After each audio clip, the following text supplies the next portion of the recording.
আসসালামু আলাইকুম।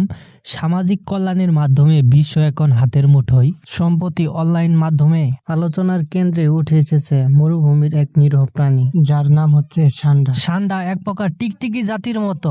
এই প্রাণীটি মূলত আফ্রিকান অঞ্চলগুলোতে এবং মরুভূমি অঞ্চলগুলোতে কিন্তু এই প্রাণীগুলো বসবাস করে থাকে। এই প্রাণীটি মূলত ঘাস, লতাপাতা এবং পোকামাকড় খেয়ে কিন্তু বেঁচে থাকে। সামাজিক মাধ্যমে ছড়িয়ে পড়া ভিডিওগুলোতে দেখা যাচ্ছে যে মরুভূমিতে বাঙালিরা সান্ডা ধরার জন্য মরুভূমির বালুতে অনেক ছোটাছুটি করতেছে। বিশ্বব্যাপী এখন এই সান্ডা ধরার জন্য অনেক ছোটাছুটি করতেছে, আর এখন এই সান্ডা নিয়ে অনেক হাস্যকর ভিডিও কিন্তু বানাচ্ছে অনেকেই দেখা যাচ্ছে।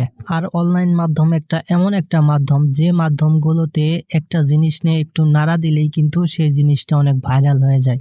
যেমন উদাহরণ এই সান্ডাটি একটি সৌদি আরব মরুভূমি দেশগুলোতেই কিন্তু বসবাস করে। সামাজিক যোগাযোগ মাধ্যমে হঠাৎ করেই কিন্তু এই সান্ডাটি অনেক ভাইরাল হয়ে গেছে। সামাজিক মাধ্যমে যোগাযোগ ভিডিওগুলো তো দেখা যাচ্ছে যে বাঙালি ভাইগুলো মরুভূমিতে সান্ডা ধরার জন্য ছোটাছুটি করতেছে। তার কারণ হচ্ছে তার কফিলে বলছে যে সান্ডা নিয়ে না আসলে কিন্তু চাকরি থাকবে না আর ভিসা ক্যান্সেল করে দেওয়া হবে।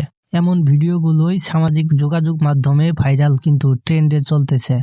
এমনই একটা ভিডিও, যেমন হুট করেই কিন্তু এই ভিডিওটি কিন্তু অনেক ট্রেন্ডে চলে গেছে। আর অনেকেই তো মজার ছলে বলতেছে যে আমার কফিলে যদি সান্ডা নিয়ে না যায় তাহলে আমার চাকরি ক্যান্সেল করে দেবে।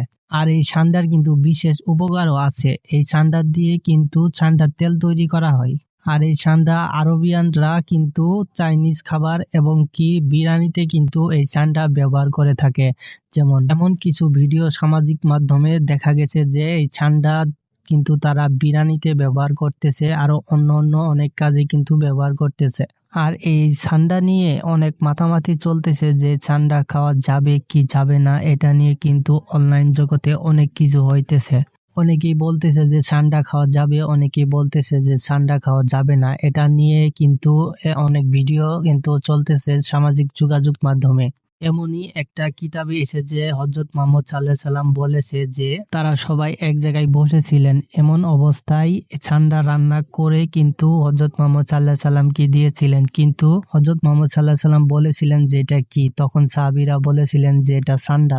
তখন তিনি আর খাননি। কিন্তু এই সান্ডা খাওয়া কিন্তু নিষিদ্ধ করেনি। আপনার রুচিতে যদি বাধে তাহলে আপনি খেতে পারেন, আর যদি আপনার রুচিতে না বাধে তাহলে আপনি নাও খেতে পারেন, কিন্তু আপনার উপরে সব ডিপেন্ড করে। কিন্তু এই সান্ডা খাওয়া কিন্তু হারাম নয়, কিন্তু এই সান্ডা কিন্তু বেশি পরিমাণ খাওয়া যাবে না। বেশি পরিমাণ খেলে আপনার অনেক মানব দেহের ক্ষতি হতে পারে। এই ছিল আজকের ভিডিওটি ভালো লাগলে লাইক দিয়ে চ্যানেলটি সাবস্ক্রাইব করে আমাদের সাথেই থাকবেন। ধন্যবাদ। আসসালামু আলাইকুম।